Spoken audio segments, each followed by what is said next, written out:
Hello friends, this is Jim here, Science Talk, and want to discuss with you what's happening in terms of um, the ocean ability to uptake carbon.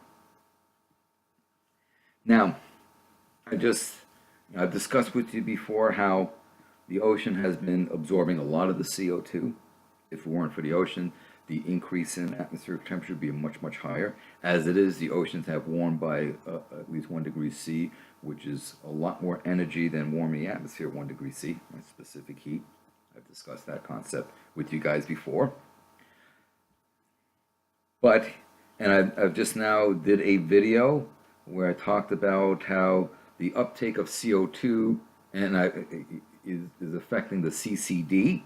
So organisms now are being impaired upon the ability to make their shells.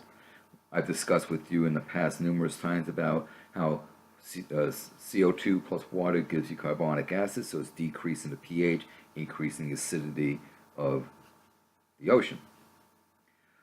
Well,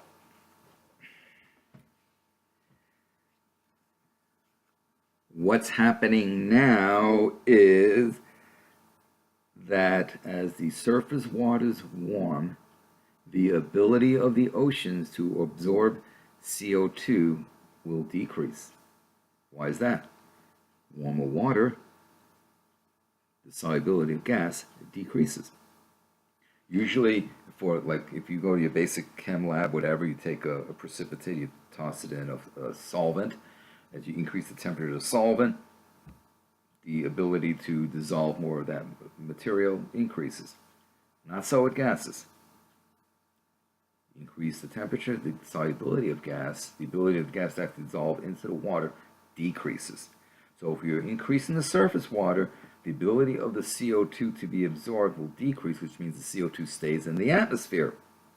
And it stays in the atmosphere. What's that going to do to the atmosphere temperature? Right? That's going to warm up. So in a report a study that appears in the journal Science, okay, you basically pick your poison, right? Pick your torture. Do you want to have greenhouse gas sinking below, sinking in the ocean to slow global warming a little,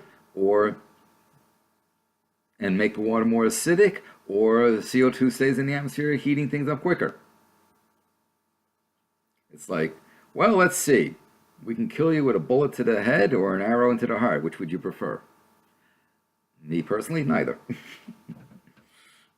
Anyway, science is able to put a measure, they're actually able to quantify the role of the waves themselves, waves with the mixing at the center, because you have most of where this is going to happen is at the air-water interface. So if you have mixing, the turbulence of the mixing will actually increase dissolution of gas into the water, putting aside temperature, just a general concept. Of course, temperature will affect how much can dissolve, but the idea is the more turbulence and mixing that you have at the air-water interface, the increase in dissolution, solubility of the gas.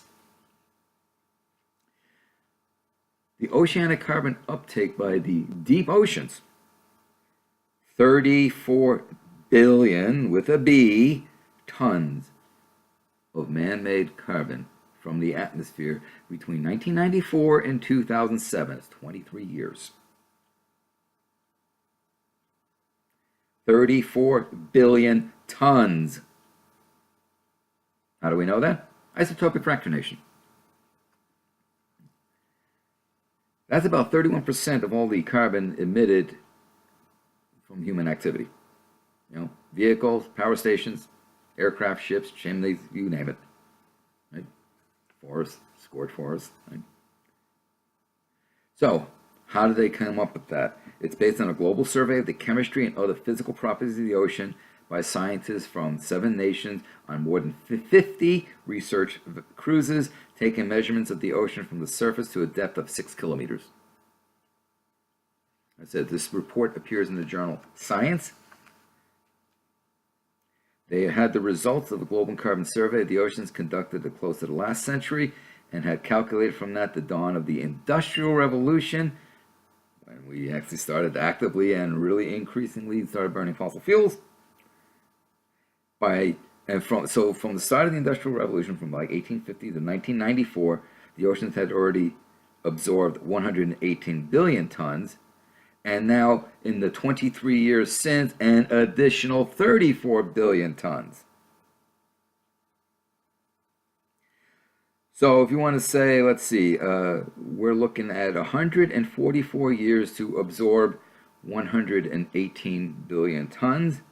So a little less than 1 billion ton a year if we would assume a linear, which is, don't assume that, but just for ease of explanation, if you will. And then in 23 years, we put in 34 billion, over a billion ton per year. So we've gone from less than a billion tons to over a billion tons. In other words, the rate at which we're dumping CO2 into the ocean is increasing. Basically, what this is indicating. Now, a statistical tool was developed to help them make the distinction between man-made and the natural atmospheric carbon dioxide. Okay, statistical tool to analyze it, but don't forget, without isotopic fractionation, we're not able to identify which molecule is which comes from anthropogenic, which comes from natural processes. So because of isotopic fractionation, they had the ability to even create the statistical model in the first place. Now, right now it appears that in the ocean, for the moment, a stable component of the planet's carbon budget, in other words, the ocean remains a stable component of the global carbon budget at the moment. The bad news, don't count on this continuing. It will not go on forever. At some point, the ocean will become so saturated with carbon that the remaining CO2 will not dissolve into the water, will stay in the atmosphere, accelerating the pace of warming. So when people say, they're assuming linear, no, don't assume linear. I assume linear just to do a quick in my head slope calculation, but to illustrate the point that the rate at which the CO2 is going into the ocean is increasing. And the other unhappy byproduct of all of this, and which I just discussed in the previous video, is that the more CO2 going into the water, the more carbonic acid you create, and then the CCD goes up, affecting organisms, the lysocline, right? And that's just bad news for marine food webs, commercial fisheries, etc. This also reminds us that the ocean does play an active role in moderating planetary temperatures. And it also ties into specific heat of water. It takes longer to heat up, but longer to cool down. So it's a little more stable to a point. And then don't forget, then there's the thermal inertia, lag time. Those factors need to be accounted for and taken into consideration. So we know that the oceans, they've warmed up by a degree, but they're absorbing so much energy, so they're absorbing greater quantities of heat. There's that thermal mass, thermal inertia, if you will, and the response is fiercer displays of energy, i.e., hurricanes, typhoons, cyclones, as an example. Now, here's an interesting thing if you want to parse out any differences. The different ocean basins are responding differently. The North Atlantic actually absorbed 20% less CO2 than expected between the years in question, 94 to 2007, probably thanks to the slowing of the Atlantic Meridional Overturn Circulation, AMOC, which means the Gulf Stream is slowing down. Interesting, though not surprising. The acidification of the ocean is on the increase, this is according to the researchers, to depths of 3,000 meters. The next step that they want to do is to understand better the interplay between ocean, atmosphere, and of course human emissions of greenhouse gases. Nicholas Gruber of the Swiss Federal Institute of Technology and this institute is also known as ETH Zurich. He led the study, and he makes this statement. We learned that the marine sink does not just correspond to the increase in atmospheric CO2, its substantial sensitivity to climate variations suggests a significant potential for feedbacks with the ongoing change in climate. So there you have it.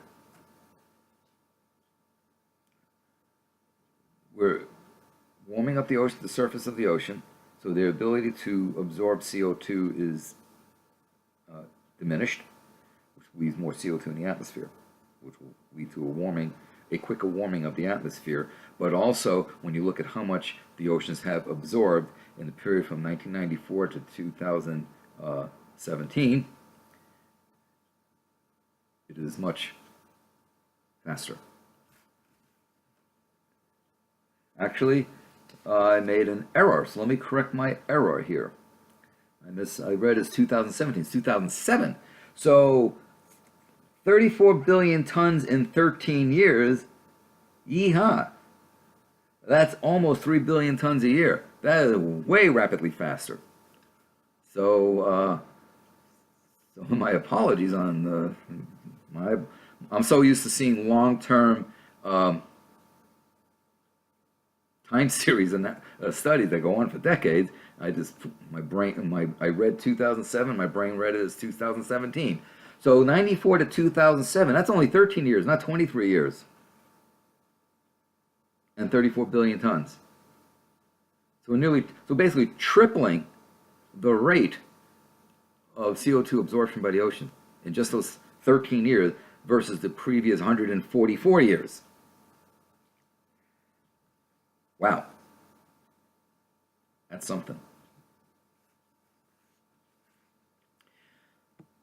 But the point is, nevertheless, that human activity is increasing the CO2 being emitted.